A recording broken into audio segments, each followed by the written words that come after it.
ഞാൻ പിടിച്ച മുയലിന് മൂന്ന് കൊമ്പ്. പങ്കാളിയുടെ കാഴ്ചപ്പാടിനെ കുറിച്ച് യാതൊരു അറിവും ഉണ്ടായിരിക്കുകയില്ല, ഉണ്ടാകണമെന്ന് ആഗ്രഹിക്കുകയുമില്ല.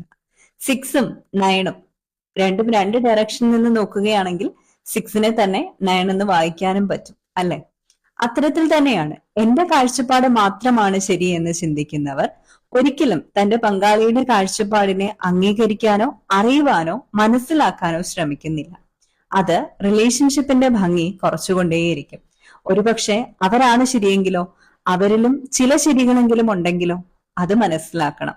അല്ലാതെ രണ്ട് വ്യക്തികളും ശരിയാണ് എന്നുള്ള രീതിയിൽ വാദം നടത്തുകയാണെങ്കിൽ വാദവും പ്രതിവാദവുമായി ആ ബന്ധത്തിന്റെ ഭംഗി കുറയുന്നല്ലാതെ ആ സംവാദം, ആ ആർഗ്യുമെന്റ് ഒരിടത്തേക്കും എത്തില്ല. നേരെ മറിച്ച് റിലേഷൻഷിപ്പിന്റെ ഭംഗി കുറയുകയും ചെയ്യും. ഒരു പ്രശ്നം ഉണ്ടാവുമ്പോൾ പങ്കാളി പറയുന്ന ആ കാഴ്ചപ്പാട് എന്താണ് എന്ന് മനസ്സിലാക്കാൻ കൂടി ശ്രമിക്കുകയാണെങ്കിൽ ബന്ധം കൂടുതൽ മനോഹരമാകാൻ തുടങ്ങും.